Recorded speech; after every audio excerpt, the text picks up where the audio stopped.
What's going on, everyone? Jeremy here from the quartering, and I'll have a couple of update videos today condensing what happens over 3-4 hour periods and everything going on between the Ukraine and Russia, as well as my normal kind of entertainment news. I'm keeping an eye. It's hard to cut through all of that stuff and suddenly care about Brie Larson doing something stupid, but I will do my best, because you know what, you can't just stare at doom and gloom all day. That's not the way for anyone to live. Now, if you're new to the channel, if you haven't yet, please do click that red subscribe button down below the video. You often won't find my videos in YouTube search algorithm, and I would greatly appreciate it. I want to start off with some absolute chads in the Ukraine, and then move towards what's happened overnight. So first, we're talking about Snake Island. Defiant Ukrainian border guards tell Russian warship to go F yourself. This is a very, very small island. There was only 15 troops on it. Apparently, one of the guys was live streaming it, which we'll get at too. So Ukrainian border guards defending a Black Sea island defiantly told an invading Russian warship to go F yourself when asked to surrender. And, well, the warship then opened fire. All three heroically did not survive, but shows you what freedom means to people. And it's... I saw some people in various Twitter threads, so you know that like it's going to be an amazing hot take, but where they were basically saying, "Oh, what, that's stupid," or "Why would they do that," or whatever. And you just know that that person probably never even had a hangnail in their life, and they've never had their own personal freedoms ever threatened. If you're from the Ukraine, it's been a tumultuous lifetime for many people there. They just had. They blocked all men, I think, up to 80 years old. Is it 60 or 80? Maybe it's either 60 or 80. Citizens are going and picking up and arming themselves. The government's giving them instructions on how to build those cocktails that go boom. And these people are not afraid. They are in the streets defending their country, young and old. And it's something that, me growing up in America, I'll never, well, hope, I guess hopefully, but it's not something I've ever had to understand. It's not something my parents ever had to understand. It's not something my parents' ever had to understand. But to many in the Ukraine, this is a way of life. This has always been a constant threat. And I think it's really easy to armchair quarterback and pretend like, well, they should have just surrendered. I'd rather they were taken alive. Well, I'd rather none of this were happening, but I'd rather they didn't have to. But I am in awe of their bravery and their absolute chadness. In just say there's only 15 dudes on this island, and there's a destroyer off the shores.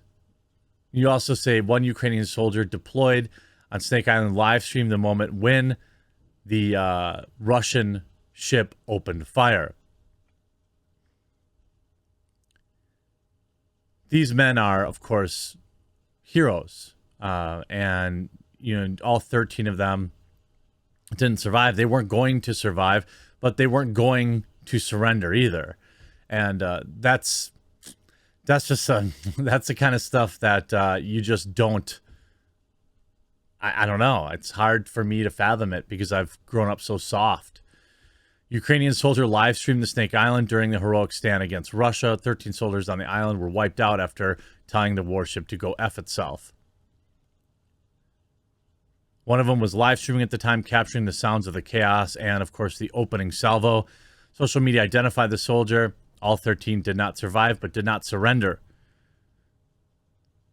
Now, Ukrainian President Zelensky said that, that these people will all be honored, and they should be. That was kind of the opening salvo yesterday.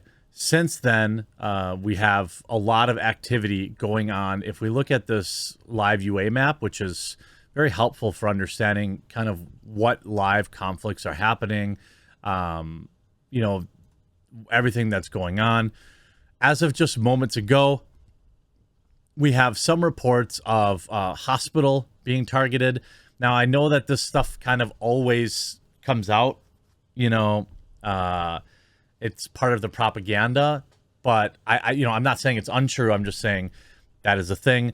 Here's a residential building that, that was hit. There's a lot of collateral damage that seems to be happening now. Here's video footage of the actual hospital happening. So that's a thing. As of 2 hours ago, U.S. military is preparing assembly areas to assist evacuees from Ukraine. I think the number of people that have currently left, somewhere around 50,000 refugees. It's absolutely nuts. But the Ukrainian forces are proving a little more than Russia had planned. A little more than Russia, they thought they were going to come in there probably and just run them down.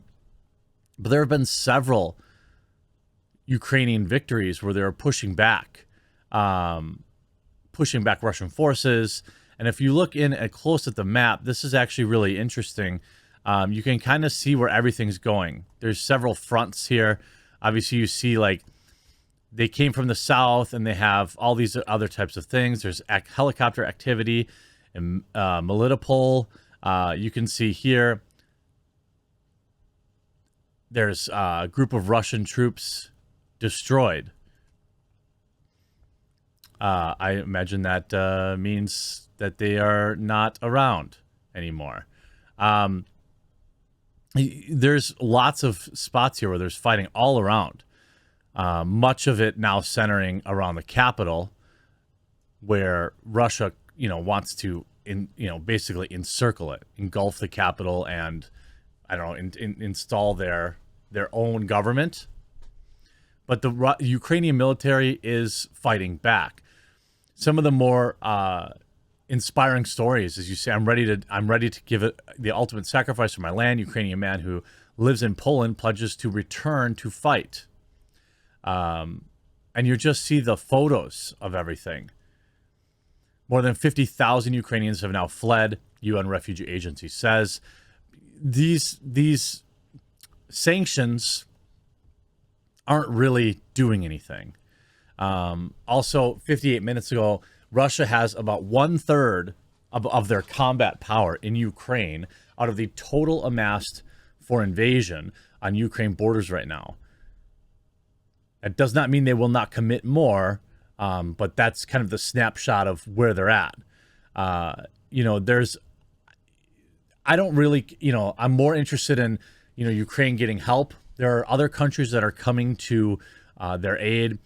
You see some roughly, this is 1 hour ago, 200 missile launches in invasion have impacted civilian residential areas. U.S. official says that at least 200 total missile launches since the beginning of the invasion of Ukraine, the U.S. Senior defense official told reporters on Friday. Now, a lot of people are asking, like, why aren't they just blasting in there and just trying to steamroll them? Well, I think first of all, you can just weaken their defenses from afar and then move in and reduce casualties. But also, Russia wants to annex this area, not level it. What good is it if you turn it into a parking lot, so to speak? And also, they need to be careful because they'll anger the world stage if there's too many civilian collateral damage. Here, an hour and 23 minutes ago, there was Russians are meeting more resistance in advance towards Kiev than they expected, U.S. defense official says. Says the Russian invasion of the country is continuing in various areas from the south towards the Ukrainian capital, but the Ukrainians are proving stout in their defense. I don't know how long they can hold up and how long it will take for people to get assistance there. Obviously, the sanctions are something that Putin probably planned for. So it's difficult to kind of look at it and say, oh, well, this'll make a quick change. Putin seems relatively defiant on here are relatively committed to kind of pushing things forward. And, you know, I've asked many people, my Ukrainian followers or my Ukrainians who, you know, have family back there, you can always email me. I'll try to cover as much as I can, but also, you know, I don't want to just make nonstop videos about this unless I have something, you know, important to say. And last night, to me, it was relatively quiet, but you obviously see a lot of activities when you watch this map.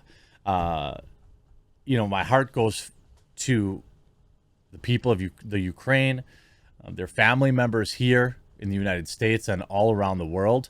Now, NATO leaders are currently meeting virtually. Some are expected to approve the deployment of some units of the NATO response force, the first time those forces have ever been used for collective defense. France is leading the force.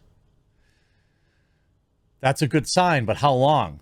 You know, how long will it take for them to get there? And even though Ukraine isn't in NATO, it kind of feels like something NATO should be doing, right? I don't know. Maybe I'm wrong. You tell me. You tell me if I'm wrong about that. British Foreign Office summoned the Belarusian ambassador to London for Belarusian help to Russia in aggression against Ukraine. There are other like sympathetic nations to Russia that are also aiding in this invasion. And it's important to watch where that's coming from too. Hopefully, maybe even just the threat of NATO getting involved would be enough. I don't know. I'm certainly concerned that they don't seem to be slowing in enough of a fashion. But Ukraine people are strong and committed to defending their nation. It's that much is very clear. And I'll cover what I can here from the safety of the suburbs in the United States. If you need, you know, help or something, you know, I mean, within my reason or reach or whatever, if you need me to get messages out, you can email me, thequartering@gmail.com. I can tweet stuff out. I can try to signal boost things. This is the limit of what I can do, but maybe it'll make a difference. I hope you're informed by this video, and we'll move on to the next one now.